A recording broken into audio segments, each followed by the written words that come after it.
माँ, घर में कुछ खाने को है या नहीं? अरे बेटा, घर में कुछ होता तो बात ही क्या थी। तू नहीं लाया क्या कुछ? तभी सामने से पड़ोसी रतन आता है। अरे अरे, क्या हो रहा है यहाँ? भूखे मर रहे हो क्या? भैया, थोड़ा सा बचा हुआ खाना मिल जाए तो।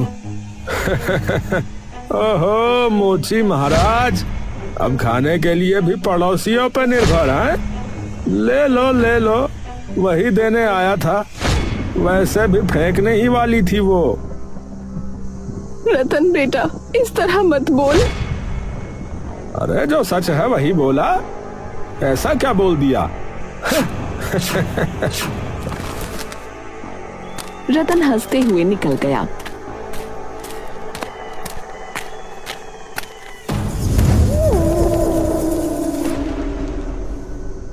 विनय उस रात चुपचाप खाना खाकर सो गया।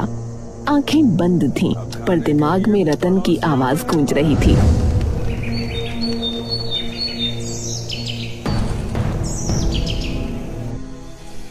अगली सुबह बाजार में हलचल थी। सब लोग एक जगह जमा थे। विनय भी भीड़ में घुस गया।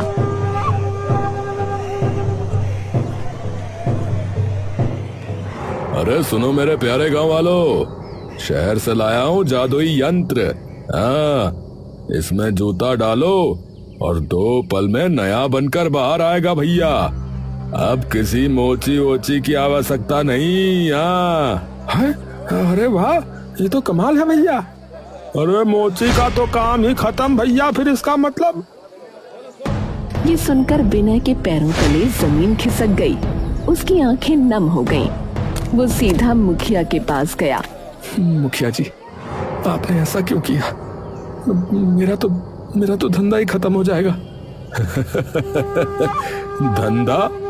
अरे कौन सा धंधा? वही जिसे करके तुम बहुत अमीर हो गए थे, वही।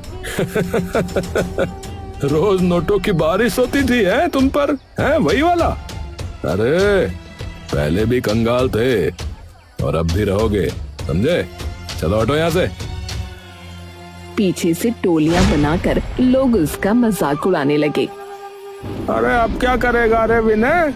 ए भैया, भीख मांगेगा और क्या करेगा? अरे भैया, इसकी किस्मत में तो दुखी लिखा है भाई। अरे ये तो अपशकुनी है, अपशकुनी है।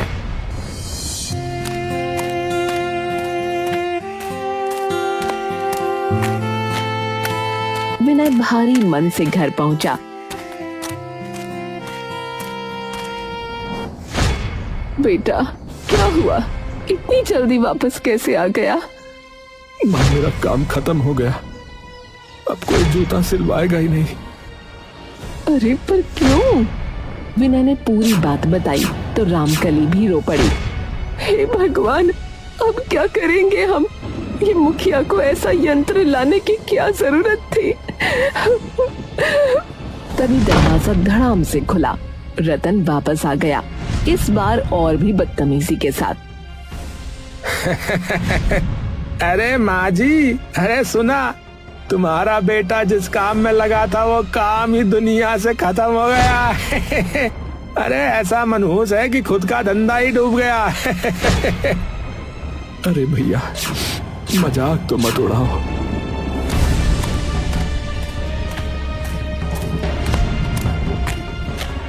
भगवान जाने सब क्या हो रहा है और क्यों हो रहा है।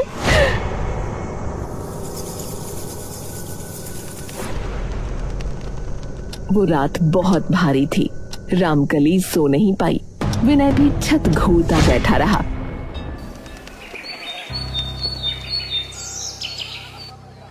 अगली सुबह विनय की बहन सरला और उसका पति गौरव आ गए।